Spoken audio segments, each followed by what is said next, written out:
مرحبا والله يسعد كل اوقاتكم كل خير. اليوم ان شاء الله بنشوف مع بعض كيف نزين كب كيك الفانيلا بطريقة كتير حلوة. بس احلى شيء اننا راح نستخدم كريمة الخفق، لانه كتير طلبوا مني تزيين بكريمة الخفق، فحبيت افرجيكم بعض الاشكال وبعض النصايح ان شاء الله يا رب تفيدكم. طبعا هو الفيديو راح يكون 3 مقاطع، ان شاء الله يعجبكم الشغل. الله يسعدكم يا رب.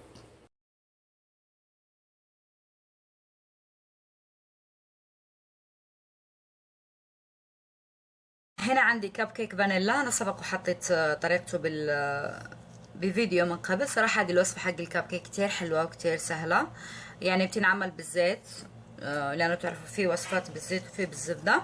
طبعا للحشوة انا راح استخدم الفيلينج اللي هو هذا الحشوة اللي تجينا نعملها بالباي اللي هي اللي تارت. انا عندي هنا حشوة البلوبري، بس انا بحب اعمل شيء بالحشوة. حشوة البلوبري ما احب لونها مثل ما انتم شايفين هنا على بنفسجي شوي، فلما نحطها بقلب الكيك ويتشربها الكيك بتقلب على ازرق ولون مظلم شوي، ما هو حلو شكله. لهذا احب دائما اخذ الحشوة اضيف عليها شوي من اللون الاحمر حتى تصير عندي بهذا اللون، يعني شايفين الفرق باللون. وكمان اضيف على شوي من السكر البودرة، لانه الوان الطعام بتعطي نكهة شوي على مرار، إذا ذقتوها لحالها بتحسوا فيها، فإذا كترنا منها يفضل أننا نحط شوي من السكر البودرة. طبعا أول شيء باخذ عندي الكاب كيك هنا، بستخدم أنا هذه دائما لحشو الكاب كيك، لأنه عندها هنا أسنان تسهل علينا كتير عملية قص الكاب كيك من فوق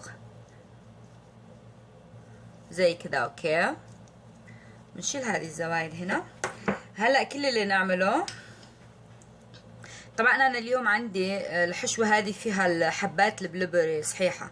اذا ما كان فيها حبات البلوبري وكانت مثلا بس فيلينج سائل، ممكن نستخدم القمع الخاص بتزيين الكاب كيك. انتم مثل ما شفتوني انا ضغطت الحشوة جوا، لانه بتعرفوا الكاب كيك اصلا هو بيكون نافش، فلما نحن نضغط الحشوة جوا بيتشربها الكيك اكتر. اوكي، فلاحظوا هي بتكون عندي طالعة، بس مجرد اضغط بتشوفوا انها خلص دخلت. خلاص راح احشي كل الحبات بهذا الشكل ثم نرجع نزينها. للتزيين انا اليوم احتمال ازين بعجينة السكر وكريمة الخفق، بس مركزة على كريمة الخفق لحتى الكل يقدر يشتغل بيها اذا توفرت عندهم كريمة الخفق نوعيتها منيحة. انا بستخدم هذه الماركة، يعني على قد ما امدح فيها ما راح اخلص، كتير كتير حلوة.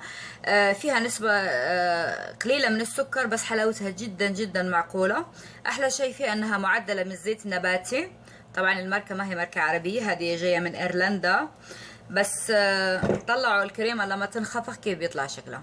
يعني حتى لو نجيبها كده، يعني لو بكرة نفضل شايلينه ما راح تنزل. جدا حلوة هذه الكريمة في التزيين.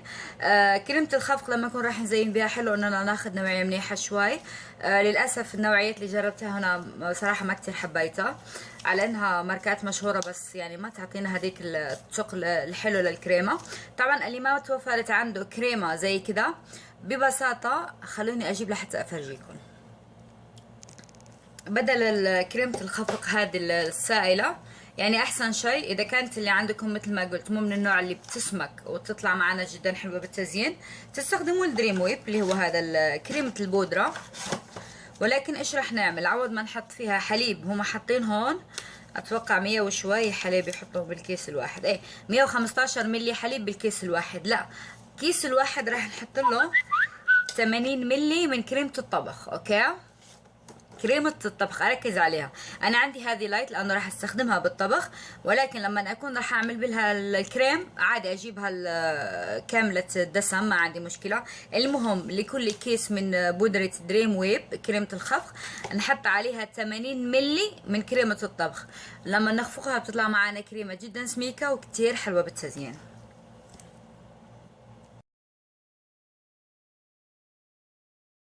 راح استخدم انواع من الرؤوس. هذا عندي انا راس الوردة، هذا اللي هو تودي من ماركة ويلتون، هنا بالسعودية موجود عند محل لكي لاند اللي موجود بالدهران مول جنب قزاز بالخبر. طبعا هذه الاكياس الخاصة بالتزيين ممكن نستخدمها وممكن نستخدم بلاستيك عادي. طبعا هذه الاكياس هذه هي، انا كتير بيسألوني عن المواد من وين تجيبيها، هذه اخذتها من سنتر بوينت. اوكي، وفي كمان بمحلات بتبيعهم بسعر ارخص، يعني انا بتذكر في محل كنت اروح يبيعوها بسعر رخيص مره. اول شكل رح نعمله هو شكل الوردة. مثل ما انتم شايفين هذه الكريمة ما شاء الله بتطلع معانا لما نشوف نتيجتها كأنها كريمة زبدة او اي فروستنج جبن، لانه بتعرفوا كريمة الزبدة والفروستنج بتطلع سميكة وبتفضل محافظة على شكلها حلو بعد ما تتزين. الوردة كل اللي نعمله نجي بالوسط زي كده شوي نضغط، بعدين نرفع ايدينا شوي شوي ونحن نلف. اوكي، بالاخر نسحب بسرعه لحتى نختمها. هنا انا هنا راح احط شويه زينه. اوكي، بعمل معاكم واحده تانية.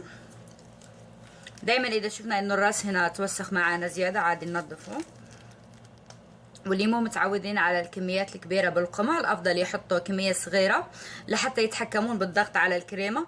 هي عموما هاي الكريمه بتكون جدا خفيفه ما تحتاج الى مجهود كبير بالضخ.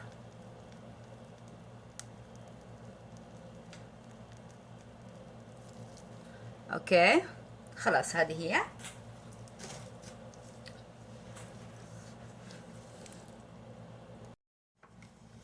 جهزت هنا الالوان اللي راح زين بها الكب كيك. طبعا راح نستخدم الراس هذا اللي هو راس البتله. اوكي، بتله الورد، وراح نستخدم هذا الخاص بالورق. طبعا الورق عندنا راسين، اللي يتوفر عندكم استخدموه. ضروري نلبس القفازات اثناء التلوين لانه مثل ما انتم شايفين بيطلع لنا لون بالايد، وغير كده الوان هذه ما تزول من الايد بسرعه. كل رح نعمل بنيجي لهذه الزاويه نفسها اللي ختمنا فيها تزيين الكب كيك. بالاول رح نحاول نعمل زي كتله كده شوي بالوسط. اوكي، ثم هذه الكتله نفسها رح نلف عليها كده لحتى نغطيها، ثم نبتدي نعمل الورد. انا سبق وشرحت طريقته في طريقه تزيين الكب كيك بالسويس باتر كريم، فهناك تلقون الشرح اوفى بالصوت.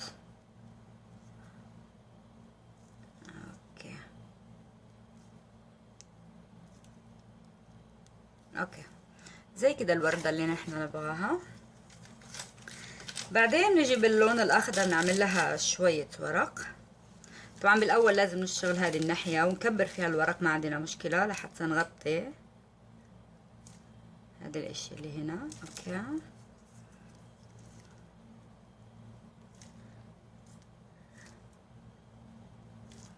زي كده. حلو اننا نعمل الوان هذه الوان الباستل، بتطلع كتير حلوه مع هذا الكب كيك، خصوصا اننا مشتغلين على خلفيه بيضاء فبتعطينا شكل حلو. طبعا هذا القمع حق الورقه فينا نشتغل به في طريقتين، اذا بس ضغطنا وسحبنا زي كده بيعطينا ورقه عاديه. اوكي، بس اذا ضغطنا وسحبنا ورجعنا وضغطنا بيعطينا زي كده. ما بعرف ده بيبين عندكم ولا لا.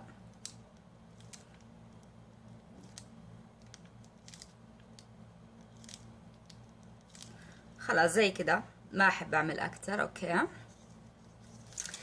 خلاص هذا هو الشكل اللي بنحصل عليه مثل ما انتم شايفين، كتير حلو.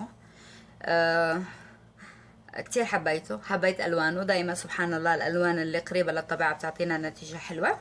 خلاص انا راح اكمل باقي الحبات بهذا الشكل.